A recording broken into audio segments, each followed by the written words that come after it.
बहुत बार ऐसा देखने को मिलता है, जो ज्यादा भगवान का पूजा पाठ करता है वही सबसे ज्यादा दुखी होता है, जबकि कोई नास्तिक आदमी जो भगवान को नहीं मानता, कभी पूजा पाठ नहीं करता, कभी संतों का संग नहीं करता, वह सबसे ज्यादा सुखी जीवन जीता है। यह सब चीजें देखकर कभी कभी तो ऐसा लगता है कि भगवान ही गलत है, भगवान का न्याय ही गलत है। यह कोई कहानी नहीं है, ऐसा हर किसी के साथ होता है। दोस्तों, आज के इस वीडियो में हम आप लोगों को इसके पीछे के कारण के बारे में बताने वाले हैं। भगवान श्री कृष्ण ने स्वयं इसका उत्तर दिया है। आखिर ज्यादा पूजा पाठ करने वाले लोग दुखी और परेशान क्यों रहते हैं? इसका उत्तर भगवान श्री कृष्ण ने श्रीमद् भागवत गीता के माध्यम से बड़ी स्पष्टता के साथ बताया है। तो चलिए फिर शुरुआत करते हैं। नमस्कार दोस्तों, ट्रू लाइफ स्पिरिचुअल ज्ञान चैनल पर आप सभी का स्वागत है। अगर आप भी भगवान श्री कृष्ण के भक्त हैं तो कमेंट में जय श्री कृष्णा जरूर लिखें। तो चलिए शुरू करते हैं आज की प्रस्तुति। दोस्तों, बात द्वापर युग की है, जब भगवान श्री कृष्ण और अर्जुन के बीच संवाद हो रहा था। तब अर्जुन ने भगवान श्री कृष्ण से पूछा कि माधव, जो लोग ज्यादा पूजा पाठ करते हैं वह ज्यादातर दुख और परेशान रहते हैं, इसके पीछे क्या कारण है? जबकि जो लोग भगवान का नाम भी नहीं लेते, भगवान का स्मरण बिल्कुल भी नहीं करते और हमेशा गलत कार्य में लिप्त रहते हैं, उन लोगों को मैं सुखी देखता हूं। इसके पीछे का रहस्य मुझे समझाने का प्रयास करें।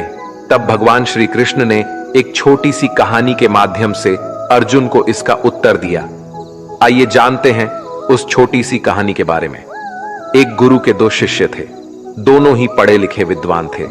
दोनों में फर्क सिर्फ इतना था कि एक भगवान को मानने वाला था और दूसरा भगवान को ना मानने वाला नास्तिक था।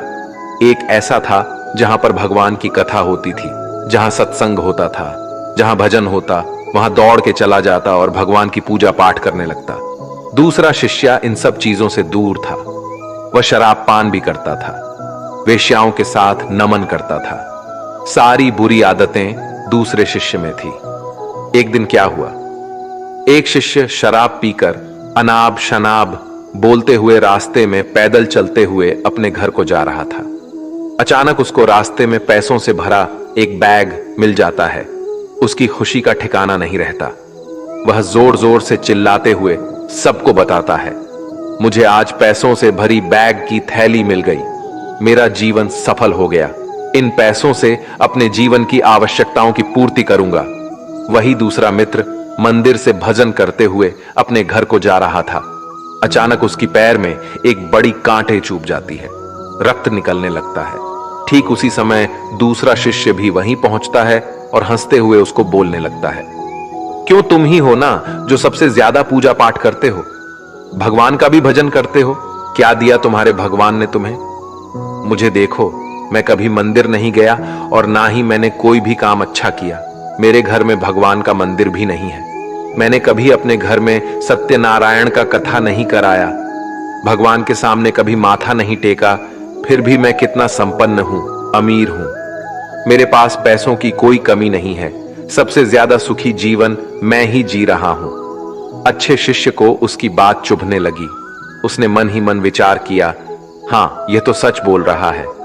मैं कितना पूजा करता हूं और वह कुछ नहीं करता, फिर भी कितना सुखी है। इतना सोचते हुए वह अपने गुरु के पास चला जाता है और यही प्रश्न गुरु से करता है। गुरु जी मुस्कुराते हुए बोले, भगवान जो करते हैं अच्छे के लिए ही करते हैं। जिसकी जैसी योग्यता होती है उसको उसी के अनुसार फल देते हैं।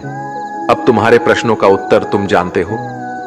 भगवान ने तुम्हारे पैर में ही क्यों छुभाई कांटे और उसको पैसों से भरी हुई बैग क्यों मिली? सुनो, तुमने पिछले जन्म में बहुत पाप किया था, इसलिए तुम्हारी आज मौत होने वाली थी।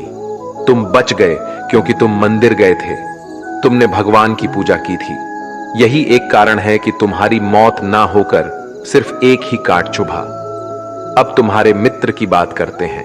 पूर्व जन्म में वह एक संत महापुरुष था, इसलिए उसकी 8 किस्मत बदलने वाली थी।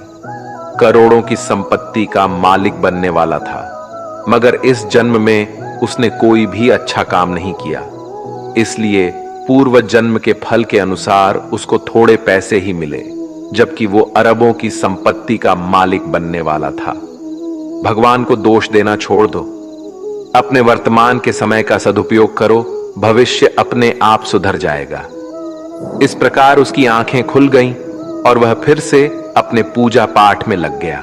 जब हम प्रार्थना करते हैं तो ईश्वर हमारे कहने से ज्यादा सुनता है।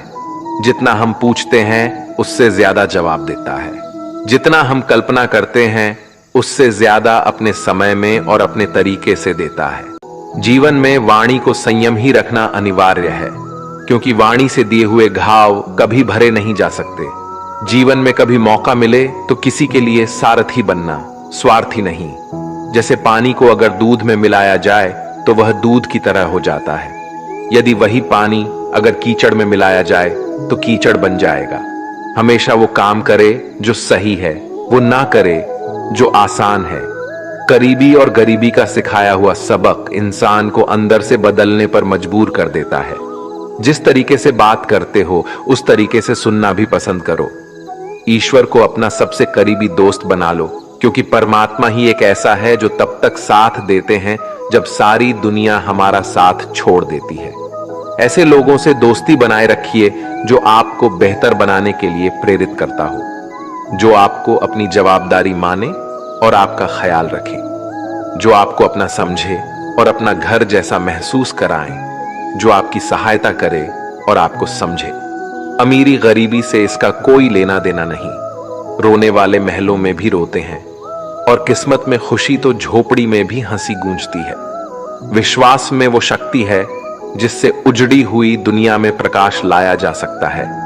विश्वास पत्थर को भगवान बना सकता है और विश्वास भगवान के बनाए इंसान को पत्थर दिल बना सकता है। किसी की यादों में घुट घुट कर मरने से अच्छा है कि आप अपनी ताकत को अपने लक्ष्य पर लगाओ और इतने सफल बन जाओ कि एक दिन आपको छोड़ने वाला पछताने लगे। यदि सपने सच नहीं हो रहे हो तो रास्ते बदल लो, सिद्धांत नहीं। तो दोस्तों, आज के लिए बस इतना ही। उम्मीद करते हैं हमारे द्वारा दी गई जानकारी आपको पसंद आई होगी। तो मित्रों, अगर यह वीडियो आपको पसंद आई हो तो लाइक और शेयर जरूर कीजिएगा। अगर आपने हमारे चैनल को सब्सक्राइब नहीं किया है तो जरूर करिए।